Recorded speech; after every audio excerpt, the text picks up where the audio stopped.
Hello and welcome to the BIA Talks podcast. My name is Matt Aubrey with Matter Strategies, and I am also the Strategic Communications Advisor for the Building Industry Association of San Diego County. We have a really great show for you today. Joining us today are some subject matter experts on Proposition 45. Usually we're focused on local issues here in San Diego County, but today we are going statewide talking about something that affects everyone here in California. It's on the November ballot. With us here today, we have Heather Riley from Allen Matkins, who is also the BIA San Diego's General Counsel.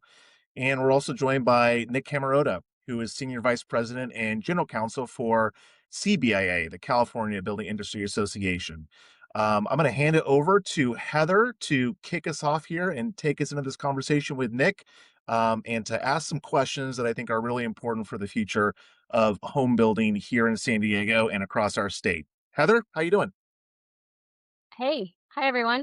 I'm Heather Riley. I'm gonna give a brief introduction and outline what Proposition 45 is for those of us who are still trying to get our arms around just one item on the upcoming ballot, because there's going to be like 10,000, it seems. So make sure I get this right.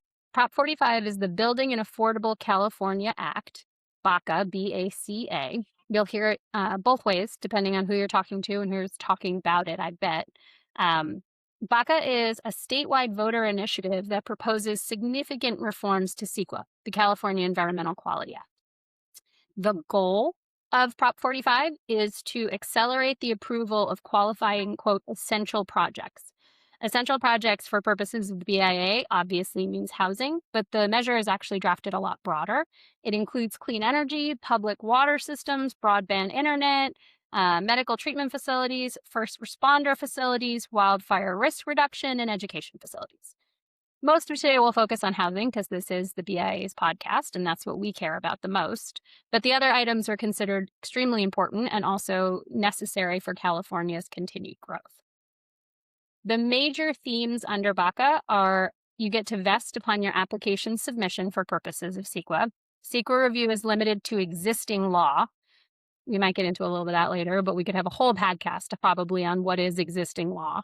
It narrows judicial remedies, which obviously matters to people like me who litigate CEQA matters. It has expedited timelines at the front end during the administrative process and during litigation. It reduces the alternatives analysis, the number, the scope, all that sort of stuff. And it significantly narrows what can go in the administrative record, which is the world of evidence we use in our CEQA litigation matters. Just a few key highlights of those, just to talk about them at the top end. The environmental review deadlines are 90, 180, and 365, depending on the documents you're looking at: exemptions, negative decks, negative decks, or EIRs. Administrative records will presumably eliminate late hit comments. You can't include those. Under BACA, your environmental impact report only has to look at your project, a no project alternative, and one additional alternative that is proposed by the applicant. The existing law standard, I said, is important, but I think it's going to be the interesting one that actually, once we get into this, assuming we get it passed, I think that's one where there might be a little bit of mischief that comes forward. But the law says a public agency must evaluate and mitigate impacts based on compliance with existing laws. And then the most important part for the litigation side is litigation has to be done within 270 days. And the remedies, and this is super important, are limited to prohibiting commencement of the non-compliant part of the project. So the last thing I'll say at the front end is that the Prop 45, the way it's drafted, BACA isn't automatically applicable to every housing development. An applicant has the choice to opt in. They can opt in from column A, from column B, from all parts of it. It's going to be pretty much a one size fits all not. It's going to be, what do you think as an applicant makes sense for you? And the agencies are going to have to adjust. So now, having gone through that, we're going to get into some of the specifics. Nick, I want to ask you, CBIA was involved pretty early. The Cal Chamber was probably the initial instigator of this, but CBIA was really early involved. What did you see as a CEQA attorney, CEQA litigator, that was happening in the administrative process and the litigation process that you knew needed to be fixed? And we had to do it in a comprehensive way. Yeah, thank you. I think number one is the time it takes to get through the process and the time it takes to get through the litigation, which is very frequent when it comes to housing projects. We seem to be a litigation magnet for many lawsuits that are filed when it comes to CEQA.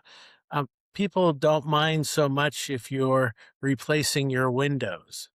Um, but if you're building housing near anything else, ultimately somebody will come forward and say, I don't want more housing. Oh, yes, I'm about building bridges and not walls, but not here, please. So I think that that has been something that we have recognized. The delay is significant because the cost of capital is significant. Mhm. And the longer it takes, the more the amount of costs get incorporated into a project. There has been sort of a growing effort to try to delay, and increase conditions of approval, both for mitigation measures under some legitimate environmental concerns and for other purposes that CEQA allows anyone to come forward for any reason and use it to drive up the cost so that what we see today is quite a few approved projects, but they can't get out of the ground because the cost to build them is at a level where the market won't support it. So I think those are the principal concerns. I mean, I think to your point about what set of rules apply at the time you submit your application, I don't think I need to explain that we have a housing crisis and have had one that has been getting worse, not better, as we see a decline in new housing starts. And I will say, even the numbers that we have are now including ADUs, which they didn't used to. Yeah. And so if you were comparing apples to apples, it's actually going down from where it was, say, 3 to 5 years ago. And so a significant reason for that is that as you can draw out the length of the approval process and you can litigate it, then you have to restart at a whole new level of thresholds of significance, of targets that you have Yeah. to meet from an environmental perspective. And it's constantly resetting the clock. In short, it's much harder to hit a moving target. And nowhere else in the law do we say, oh, we're going to criminalize something that you have already done. We don't have, ex post facto laws. That's in the criminal context, but we essentially have them in the civil context right here in CEQA. And so if we're ever to produce a meaningful increase in housing, we have to at least allow the project applicant to get through the process with a stable set of rules to apply. I think that's all important. And one thing I hear from my clients a lot of the time is they lose the bid at the front end on land because they have to build so much time in for such an extended escrow because there's no way really to predict how long CEQA is going to take. And CEQA is the critical path on the admin side. And then you presume you're going to have litigation because, to your point, if you're building housing, someone's going to be mad. So if you're competing against a Walgreens or a Bank of America, you're going to lose as a housing developer because they can close quicker, faster with cash. And so the timelines definitely are important, and they're something that would be very helpful, I have to imagine, for the home builders throughout California. Okay, so switching a little bit for somebody who's trying to figure out what this means in the greater scheme of things. California is known for being environmentally friendly. We have the Coastal Commission. We have all of these provisions, Clean Air Act, Clean Water Act, Endangered Species Act, which are more profound here than they are elsewhere in the country. And I'm sure if you asked a bunch of people on the street if they knew what CEQA was, they would say, yes, I support it. We should worry about the environmental consequences of development. What does this proposition do or not do to the people who would be concerned about that? Well, it's very clear in the text of the initiative that this does nothing to reduce or eliminate the protections or the laws that affect, say, species, air quality, water quality, wetlands, greenhouse gases, vehicle miles traveled. Everything that is considered today in CEQA will continue to be analyzed and continue to be required to be mitigated to a level of insignificance. None of that changes. And I would say, moreover, none of this requires the lead agency, which in our case is usually the local government, city or Mhm. county. Um, Nothing requires them to approve a project. They can deny the project, and that remains in place as it is today. And I think one of the things that's important to keep in mind that it is not an exemption from CEQA, nor is it anything that precludes the community from providing input, public participation in the process. What we are doing is setting clear timelines to do that. 45 days should be sufficient time. I realize that if you're just trying to drag things out so that you want to surprise somebody at the very end of the project to be able to keep the project from ever getting to an approval, and you referred to this earlier, Heather, the late hits phenomenon, Mhm. which is a tactic that is frequently used by people who just don't want the project, period, end of story. So I think Yep. that outlines in a way that what it doesn't do. And I think it's important to keep in mind because we've already seen people making all kinds of claims about what this would do to projects, by the way, which are not even essential projects. Things like data centers. And Oh, those are not an essential project, and they cannot use this. yeah, data centers are a bit of the third rail right now, and people who are opposed to development of any sort are really trying to throw that around. It is important to recognize that those uses would not be covered by this provision. And I also think it's important to note, as you did, that it's not an exemption because last year many people who do what we do were super excited when the governor and the legislature agreed to use the trailer bill to create a statutory exemption and expand the near miss analysis, which meant if you fit into these, I don't know, 15, 16 categories, you are exempt from CEQA. To your point, just to make sure it's clear to everyone, this doesn't do that. Instead, this says CEQA still applies. We're just going to tighten up the guardrails. Yeah. Okay. Why was it important when you guys were negotiating the drafting of this bill to include those critical infrastructure, the first responders, the medical facilities? Why were those items included in addition to housing? When we know the housing crisis is top of mind for lots of people, what was it about infrastructure that said we wanted to fold this in? Well, I think a couple of things. One, when it comes to infrastructure, um, uh, first of all, well, transportation is something that um, people need in terms of not just to get to and from work, but goods movement has Yeah. been a significant issue for a variety of people. We saw that during COVID, and we still suffer from it. Uh, I will say that in light of anything you might think about transportation, I'm just using this as an opportunity to repeat that VMT is still alive and well. Mhm. The requirements that we not add highway miles, but come up with certainly with triggered mitigation, but it would be offset to some degree with other transportation improvements. In addition to that, water is a critical problem in the state.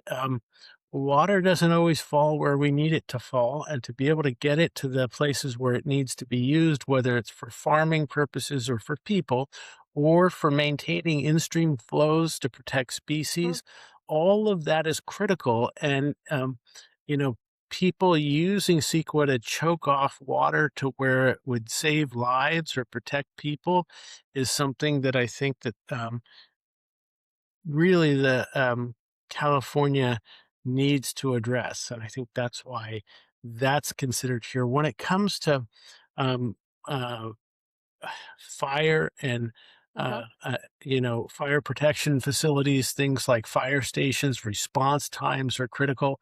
That is both the facilities that firefighters use as well as ingress and egress and being able to respond in a fast time in order to save lives. Right. All of that are items that we thought needed to be addressed, and those are the types of projects that can use this.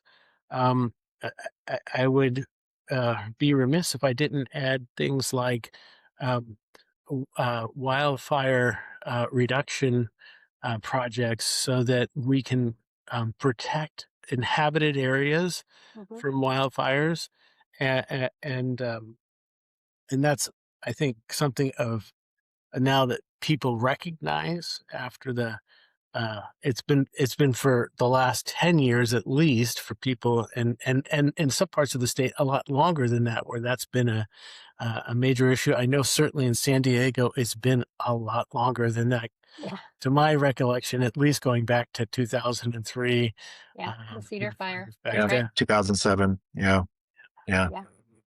Nick, could you talk a little bit about the process by which you all decided how to include these essential projects? I think what's really exciting about Prop 45 is it's CEQA streamlining, but it also gets to this core issue that a lot of people have with government these days at all levels, including here in California, which is we're great perhaps at planning, at public input, but when it comes to building, that's where things start to fall apart. And when it comes to essential infrastructure projects, these are things that people want, and we don't seem to be very good at getting across the finish line. So I think it's really interesting that this is housing plus many other things. Could you talk a little bit about that coalition and the thought process behind going big and not just focusing on home building, which is essential infrastructure, but also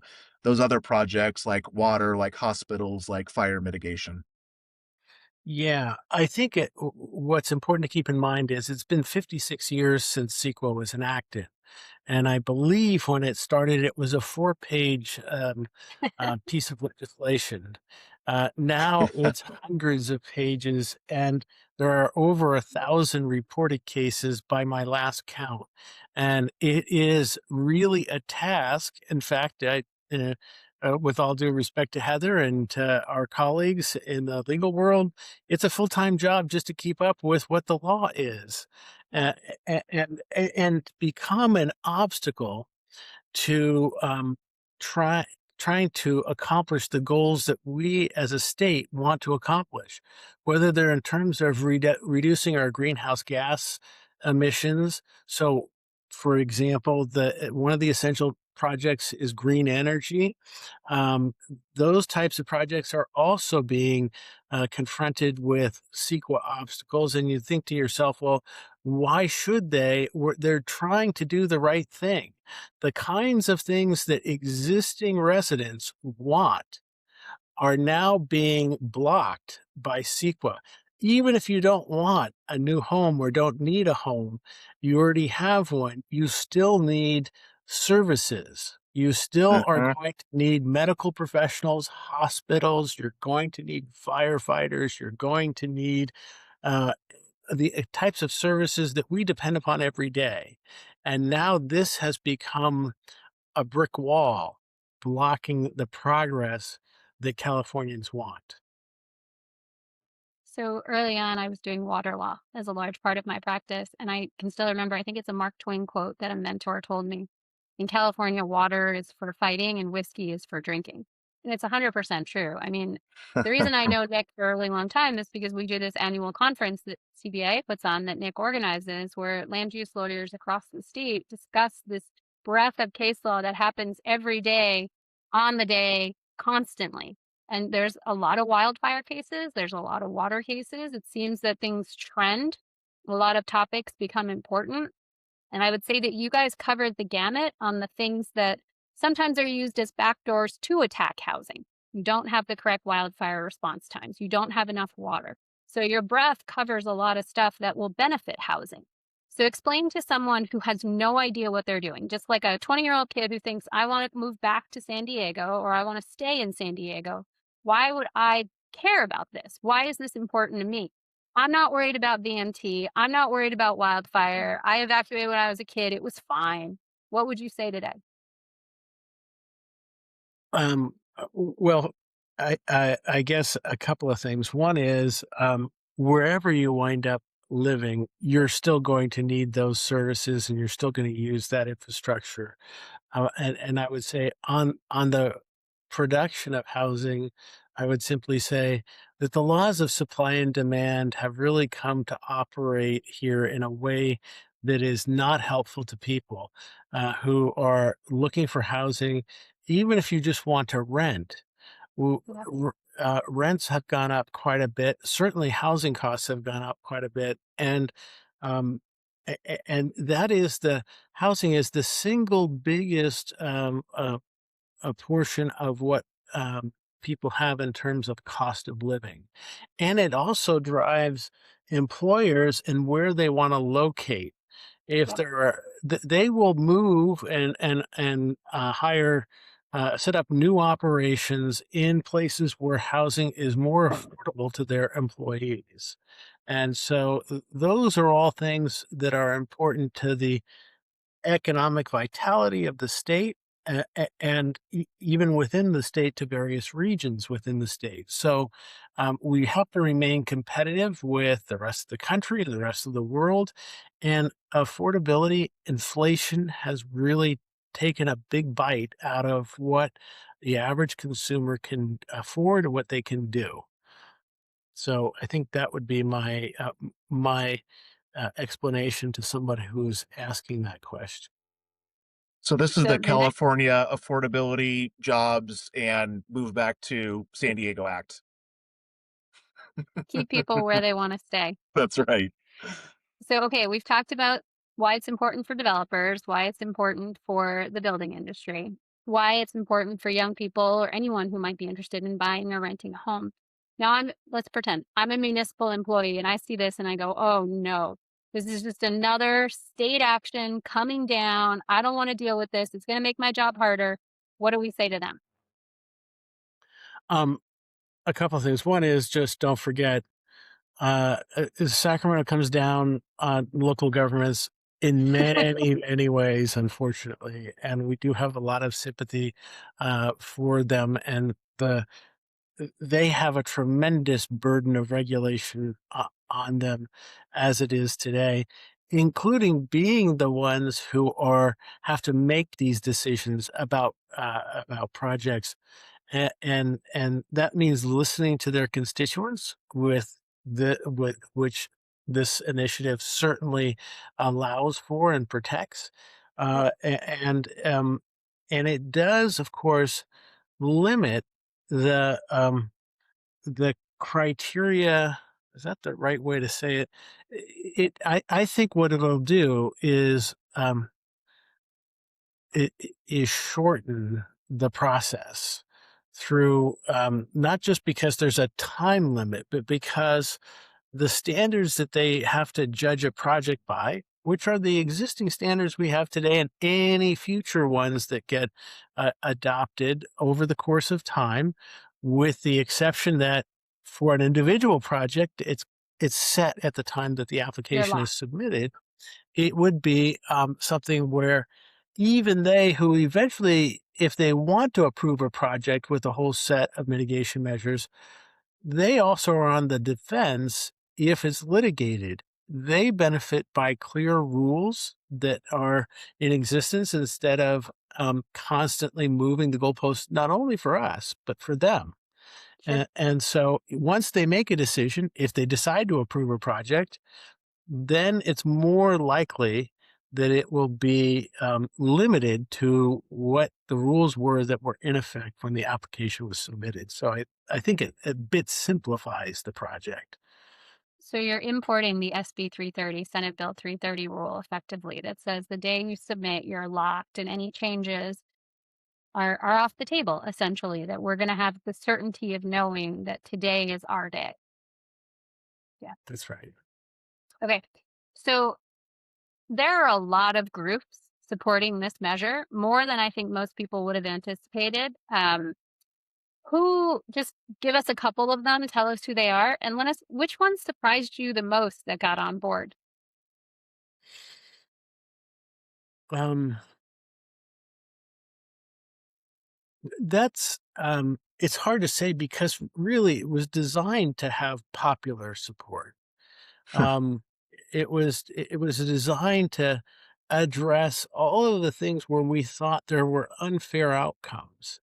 You know, we haven't mentioned educational facilities, but of Sure. course, I know as a lawyer, you're familiar with the UC Berkeley, uh, you know, campus decision, infamous decision. Debacle? Yes, in which somebody complained that there would be social noise associated with student housing. And so, even though the legislature tried to fix that, one court at least rejected the legislature's fix. And it is the thing is, we're just seeing it affect all aspects of life in California. So, um, uh, the fact that we have over 100 organizations to support it and from all different varieties, uh, um, uh, they're they're not just the folks who you would think directly benefit. It's not just the water agencies or the or people who want fire reduction, risk reduction projects, or um, uh, more firehouses, or hospitals, or medical offices.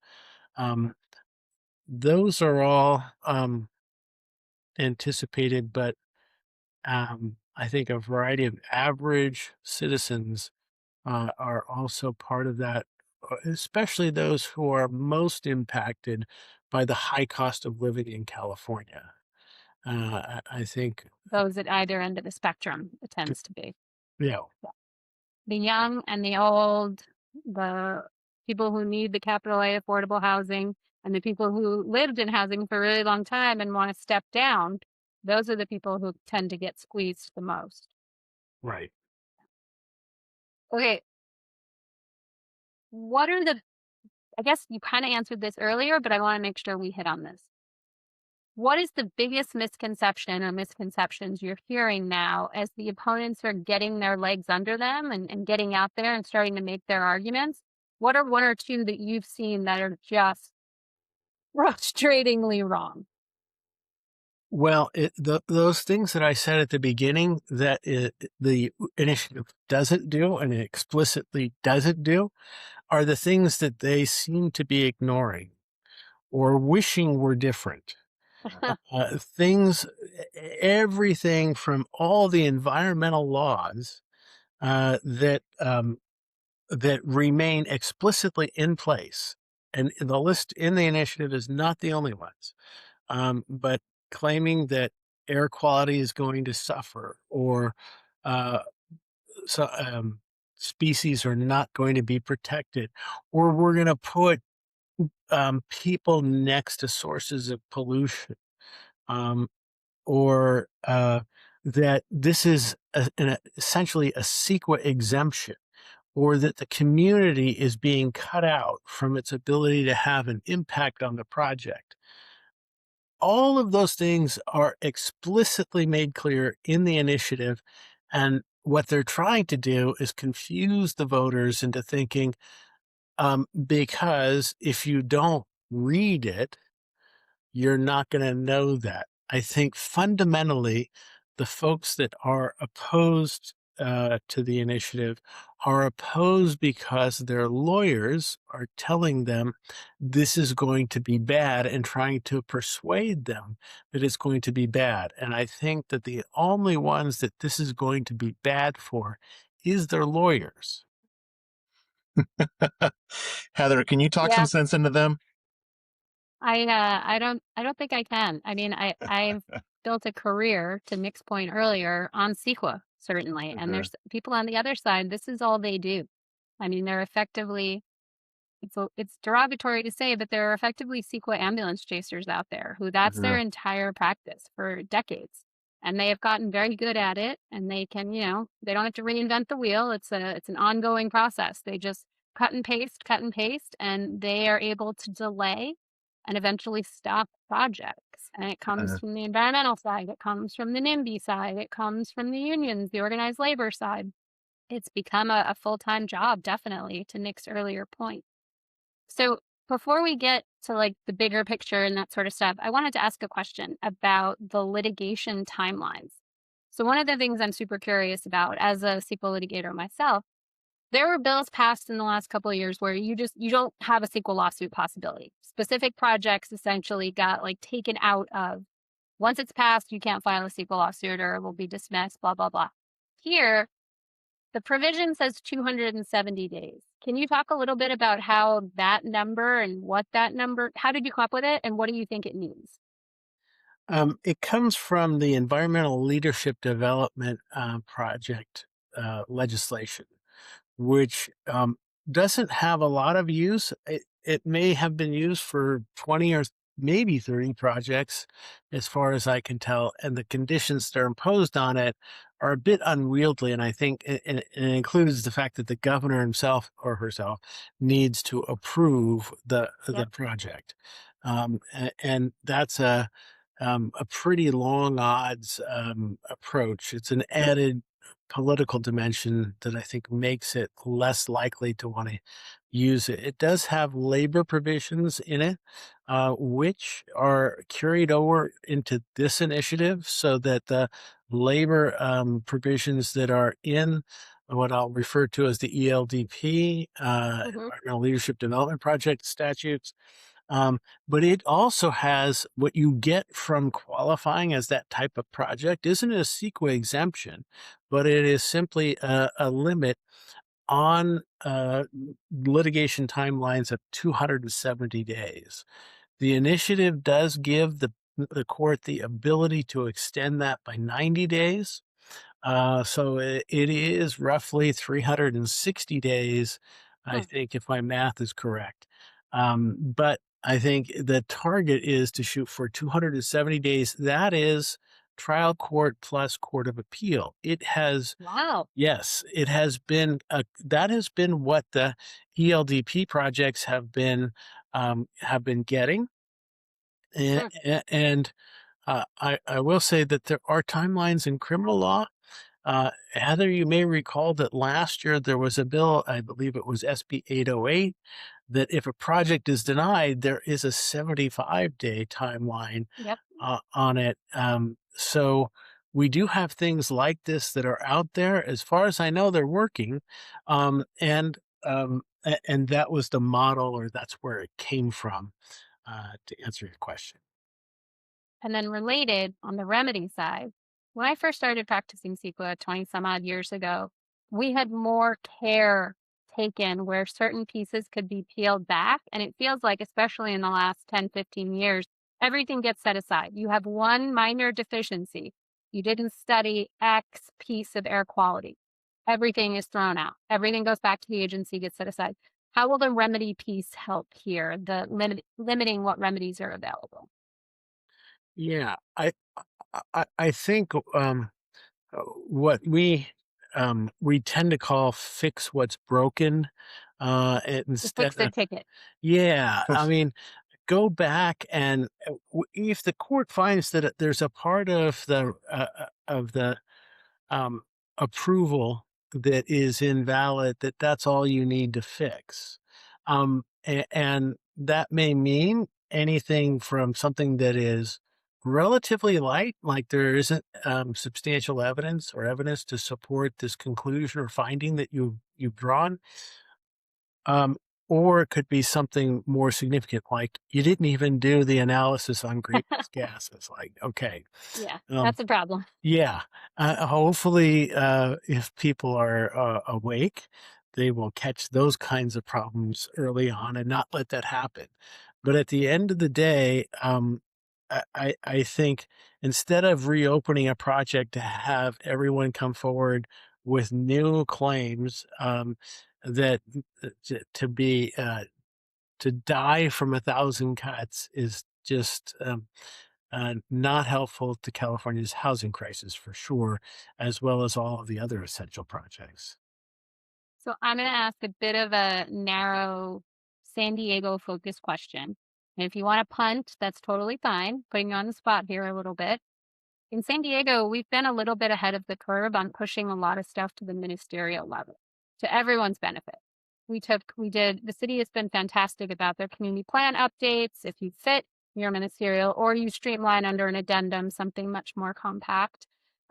They've taken their complete communities housing program, which I think you're familiar with, where if you meet a bunch of criteria, including a set number of affordable housing units on site, you're ministerial, absent very, very limited circumstances. So if someone down here was looking at this and goes, this has nothing to do with me. We fixed this in San Diego. We did everything ministerial. What would you say to those folks? Um, don't forget that you can take advantage of the 270-day litigation time limit. That would be one thing I'd mention, because as it turns out, even though we have CEQA exemptions, we also have litigation over CEQA exemptions. Did you actually qualify for the Yeah. CEQA exemption? Imagine that lawyers who are paid to give multiple meanings to the same word would be able to come up with arguments against whether or not you actually qualify for a CEQA exemption. Yeah, That's the situation we exist in, I think and you that's can, true. even though you're exempt, you can take advantage of the initiative. And I think it would matter for the ministerial projects because we have a pretty high profile project down here that was a complete communities housing project. And opponents sued. They were coming out of the ground. Opponents sued and they preliminarily won a preliminary injunction, a TRO, failed on the preliminary injunction, and that project would be able to benefit from that as well. Because even though they weren't subject to CEQA, the communities just took them out, didn't even apply because they were ministerial. That litigation would be able to, because we're in a long, lengthy process on that particular project, and things are getting dragged out, which benefits the opponents. And it's really hard for a client to carry that property when there's a hole in the ground and they're responsible for just standing over it effectively and protecting it because they can't keep building. And if they can, they're doing it on someone's dime. That's pretty high interest usually. If if the people will lend money with litigation pending, it's not cheap money at all. It's not cheap even when there isn't litigation. That's true. That's a big problem right now. Everybody's money is very expensive from Yeah. everywhere. And to your earlier point, getting goods that are needed inside the houses is really hard. We're frustrated. We're all dealing with high gas prices in California. It's even higher, and that affects the transit of the goods. It affects all of the sort of stuff that goes into how we build a house. And there's other podcasts we've talked about the regulatory price. But even when you peel back all those regulatory prices, the stuff that goes into a house all has to be accommodated in that price that gets sold to the consumer. And it keeps going up every day. Okay, I have one more question that I want to ask. Do you have anything before I get to my final question, Matt? Yeah, I was wondering, Nick. I think most people listening right now are supportive or inclined to be supportive of Prop 45. Some may not be, but probably most. Could you share with us, for the people that we encounter in our daily lives who may not work in the home building industry, what's the elevator pitch? What are we telling folks that may not be as involved as the average, BIA podcast listener? Um, what are the top three messages we want to convey to make sure that people understand very quickly and effectively what the stakes are here? Well, I think for people in our industry, they look to us principally for housing. And if folks want to talk about other portions of that, I've previously mentioned that. But I do think that we can no longer pretend like there is not a connection between the cost of housing, which includes the time it takes to get an approval, and homelessness. Some of the folks who are homeless because they can't afford shelter. Uh, And just one particular data point that I have is that homeless people have a shorter lifespan than people who have a home. If you if you were to look at smoking, for example, um, people who smoke don't die instantly from lighting a cigarette, their first cigarette, but they do have a shorter lifespan. And we do say that people die from smoking.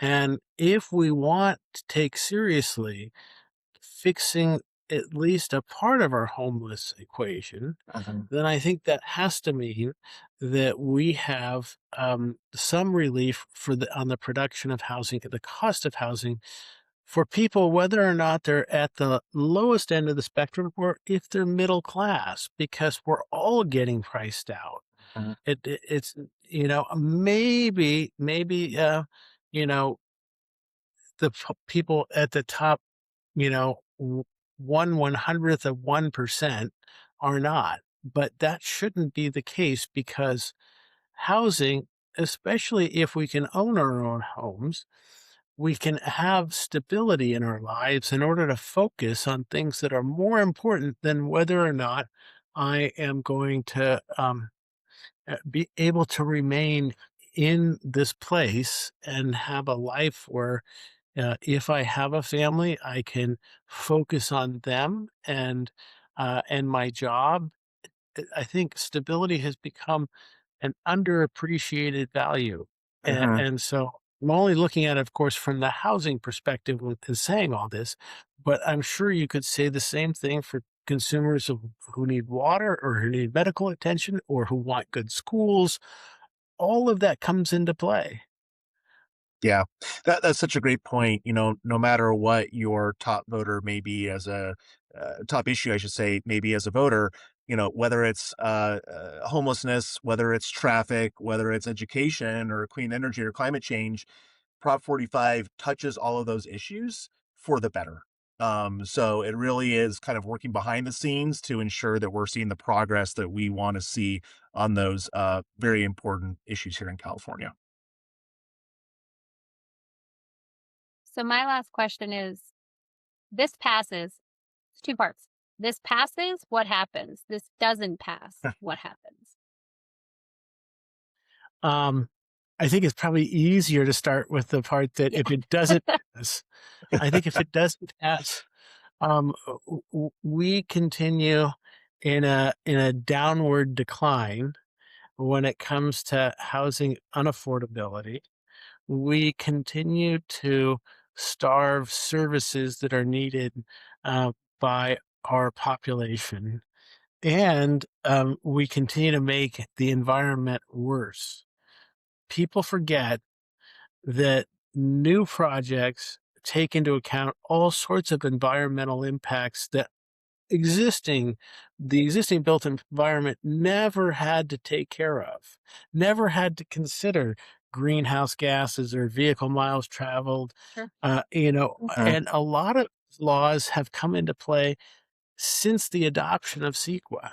And so it's important, I think, even for us to meet our environmental goals, that we do something to change the trajectory that we're on. We are not able to convert to renewable energy without something that provides relief for those types of projects.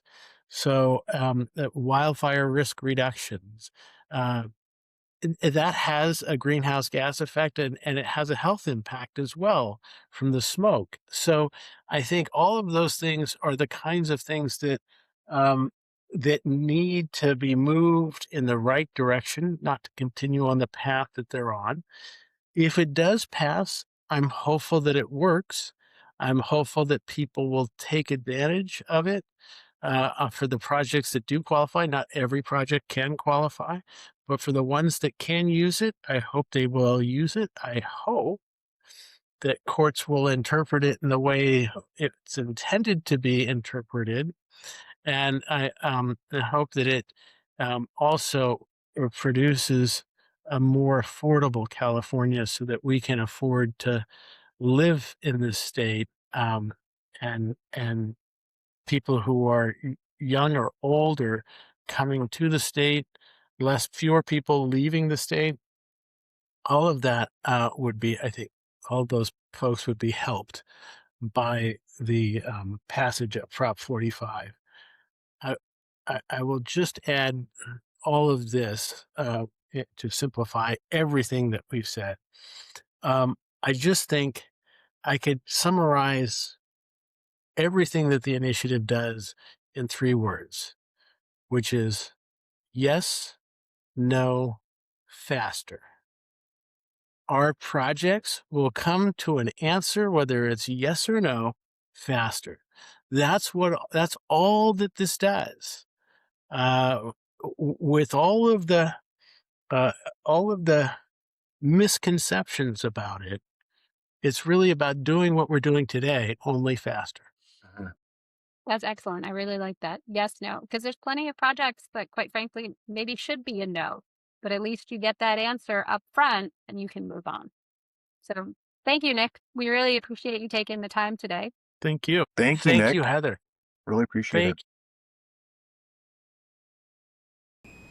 Thank you for taking the time to hear about Prop 45. Leaving you with one final thought. California doesn't have to choose between protecting our environment and building the homes and infrastructure and public improvements our communities need. We can and should do both. Proposition 45 is about creating a more predictable, accountable process so essential projects can move forward without unnecessary delays while maintaining California's strong environmental protections. As the CEO of the San Diego Building Industry Association, I see every day how years of delays make housing less affordable and critical infrastructure more expensive for everyone. The longer projects are delayed, the more Californians ultimately pay. If you believe we can lower costs, build essential projects more efficiently, and protect our environment at the same time, I encourage you to learn more about Proposition 45. Share what you've learned with your friends and colleagues, volunteer with the campaign, and make a contribution if you're able, and help spread the word. Together we can build a more affordable California. Thank you for listening, and thank you for being a part of the conversation.